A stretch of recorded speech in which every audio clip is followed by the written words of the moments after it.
महाराष्ट्राचा। नमस्कार, मी सुद्धा संध्याकाळमध्ये आपल्या सगळ्यांचं स्वागत। राजगुरुनगर नगर परिषदेवर अखेर शिवसेना शिंदे गट पक्षाचा झेंडा फडकला असून नगराध्यक्षपदी मंगेश गुंडाळ हे मोठ्या फरकाने विजयी झालेत। लोकनियुक्त नगराध्यक्षपदासाठी झालेल्या चौरंगी लढतीत मंगेश गुंडाळ यांनी प्रथम क्रमांकाची 7848 मते मिळवत प्रतिस्पर्धी राष्ट्रवादी अजित पवार पक्षाचे उमेदवार किरण आहेर यांचा 2098 मतांनी पराभव केलाय। माजी जिल्हा परिषद सदस्य अतुल देशमुख यांच्या मार्गदर्शनाखाली झालेल्या निवडणुकीत शिवसेना एकनाथ शिंदे गटाने नगराध्यक्ष पदासह 10 नगरसेवक पदावर विजय संपादन केले। राष्ट्रवादी अजित पवार गटातून 5 नगरसेवक तर भारतीय जनता पक्षाला 4 जागांवर समाधान मानावे लागले। 2 अपक्ष उमेदवारांनी या निवडणुकीत बाजी मारली। नवनिर्वाचित नगराध्यक्ष मंगेश गुंडाळ यांचे अभिनंदन करण्यासाठी जुन्नरचे आमदार शरद सोनवणे उपस्थित होते। यावेळी बोलताना आमदार सोनवणे म्हणाले, सर्वांना बरोबर घेऊन हुतात्मा राजगुरू यांच्या नगरीला विकासाचे तोरण बांधू। हा विजय हिंदू हृदय सम्राट बाळासाहेब ठाकरे यांच्या चरणी अर्पण करतो। उत्तर पुणे जिल्ह्यातील 4ही विजय एकनाथ शिंदे यांना प्रेरित ठेवून विजयाची सलामी देतो। संध्या लाईव्ह साठी नाजी इनामदार, राजगुरुनगर। हा विजय अतिशय नम्रपणे आम्ही स्वीकारतो। कुठेही आता निवडणूक झाली, या निवडणुकीचं गालबोट पुढे लागणार नाही। राजकीय मतमतांतर संपली, राजकीय वैर सुद्धा काय राहिलेलं नाही। एकदम खेळाडू वृत्तीने आणि सर्व लोकांना बरोबर घेऊन या हुतात्म्याच्या नगरीचं आम्ही एक सुंदर अशा पद्धतीचं भविष्यामध्ये विकासाचं तोरण बांधू आणि खेड तालुक्याला विकासामध्ये अग्रेसर करण्यासाठी आमचे नगराध्यक्ष मंगेश भाऊंची सर्व टीम या ठिकाणी निश्चितपणे अतुलराव असतील, भगवानराव असतील किंवा आमच्या शहराचे सर्व या ठिकाणचे असलेले सन्मान्य पदाधिकारी असतील व त्याच्यामध्ये महिला आघाडी असेल, युवा सेना असेल, फादर बॉडी शिवसेना असेल, ज्येष्ठ नागरिक संघ असेल, आमची शिवसेना सन्मान्य हिंदू हृदय सम्राट बाळासाहेब ठाकरे यांच्या चरणावर हा विजय आम्ही समर्पित करतो आणि हे 4ही विजय आदरणीय एकनाथजी शिंदे साहेबांना प्रेरित ठेवून त्यांना या विजयाची सलामी देतो। एकनाथजी शिंदे साहेब आगे बढ़ो, हिंदू हृदय सम्राट सरसेनापती बाळासाहेब ठाकरे यांचा, आनंदजी दिघे साहेबांचा, आदरणीय अतुलजी देशमुख साहेबांचा, सन्माननीय भगवानजी कोतरकर साहेबांचा, शिवसेना, सन्माननीय नगराध्यक्ष मंगेश भाऊ यांचा जय शिवराय।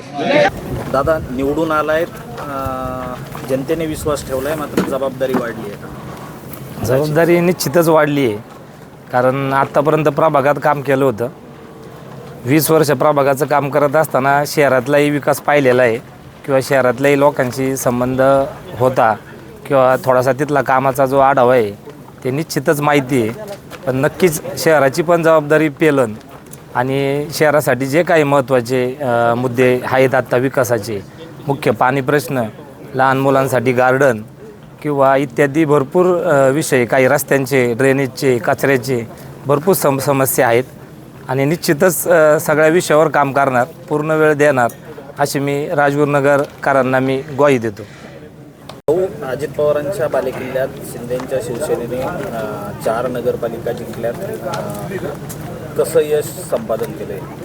नाही, मूळ मुद्दा असा आहे, खरं तर स्थानिक नेतृत्वावरती या निवडणुका असतात आणि आपण पाहिलं असेल, चाकण असेल, राजगुरुनगर असेल, जुन्नर असेल किंवा मंचर असेल, या ठिकाणी सक्षम स्थानिक नेतृत्वाला जनतेने कौल दिलेला आहे आणि त्या नेतृत्वाचं त्या भागामध्ये काम आहे।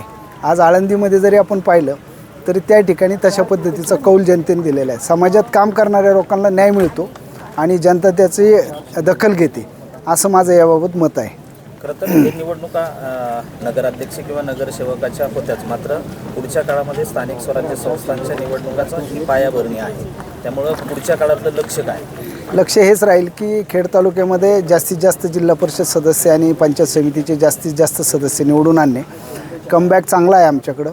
आता नव्याने भरपूर जिल्हा परिषद सदस्य इच्छुक आहेत, ते आमच्याकडे येत आहेत, पण त्यामध्ये आदरणीय देवेंद्रजी फडणवीस साहेब आणि आदरणीय अजितदादा आणि आदरणीय एकनाथजी शिंदे साहेब हे जिल्हा परिषद पंचायत समितीच्या काही सूचना देतात, त्याला अधीन राहून आम्ही काम करू। पण मला खात्री आहे की जास्तीत जास्त शिवसेनेचेच कॅन्डिडेट निवडून येतील। अजित पवारांचं काय चुकतंय, कारण जनता कौल देत नाही? नाही त्यांचं चुकण्यापेक्षा स्थानिक नेतृत्व जी खाली त्यांनी देतात त्याच्यामध्ये सक्षम नेतृत्वाला पुढं आलं पाहिजे आणि ते सक्षम नेतृत्व खरं तर त्या भागातल्या गावगाड्यात काम करणारं पुढं आणत असतं आणि त्या नेतृत्वालाच विश्वास ठेवून लोक मतदान करत असतात. खरं तर ज्यांनी त्याग केला, ज्यांनी बलिदान दाखवलेल्या असलेल्या मातृभूमी त्या शौर्याच्या भूमीमध्ये आज स्वराज्याचा भगवा छत्रपती शिवरायांच्या या शिवसैन्य पक्षाला आज उत्तर पुणे जिल्ह्यामध्ये उद्योग मिळालेली आहे. सन्माननीय अतुलजी देशमुख असतील, भगवानराव पुकारकर असतील, त्यांचे सर्व सहकारी असतील, या सर्वांनी जेव्हा पलीकडे जाऊन आपलं काम केलं, नगरदर्शेचे आमचे उमेदवार आदरणीय मंगलभाऊ उत्तर पुणे जिल्ह्यामध्ये सगळ्यात जास्त फरकाने म्हणजे 1800 मात्र निवडून आणलाय. मला त्यांचं कौतुक करणं सगळे नगरसेवक, सगळ्या नगरसेविका हे आपल्या पॅनलला जिथे लोक उभे राहिले, काही थोड्याफार तरी पडली सुद्धा असते, पण शेवटी विजय मिळत असताना सर्व एकत्रपणे उभे राहतात, तेव्हाच हा विजय मिळतो. शेवटी दहीहंडी यशाची उभी करताना ती जर यश संपादन करायचं असेल अशा वेळेला हा थर लागला जातो आणि सगळ्या प्रभागामध्ये रचनात्मक पद्धतीने आमचे नगरसेविका उभ्या राहिल्या. मी धन्यवाद देतो या हुतात्माच्या नगरीला, खेडवासियांना, की आपण हा विजय साकारला. चाकण बरोबर खेड आणि खेड बरोबर मंचर आणि अखेर शिवनेरीवर भगवा पडत आहे. ताज्या आणि महत्त्वपूर्ण बातम्या पाहण्यासाठी आजच आमच्या संध्या लाईव्ह न्यूज चॅनलला यूट्यूबवर सबस्क्राईब करा आणि बेल आयकॉन प्रेस करा.